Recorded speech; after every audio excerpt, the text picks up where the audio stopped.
the big lesson for me is you have to sell and position your product to a market that values your onlyness and differentiation.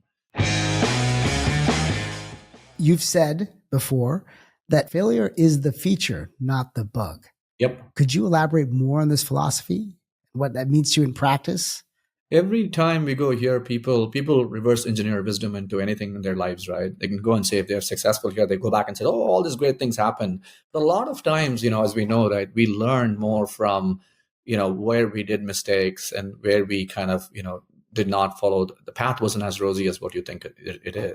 Everybody makes it out to be when you have success, right?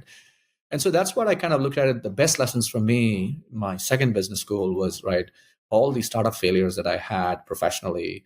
And I've been batting at 50% in startups, right? 50% was successful, 50% was not. And even in successful startups, you went through some challenges along the way that you failed. And so those are the best lessons. And there are two kinds of jobs, right? Jobs that you're successful and jobs that you learn from. And so that's the second part of that, right? And so from my perspective, that's why I've always talked about some of the best lessons when it comes to whether it's in positioning or messaging or go to market. If you were to pick one of the businesses that didn't go well and something big that you learned from it that you'd like to share, I'd love to hear it.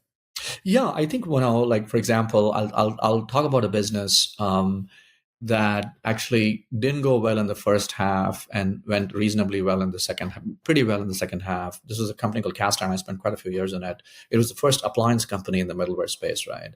I think, the big lesson for me is you have to sell and position your product to a market that values your onlyness and differentiation.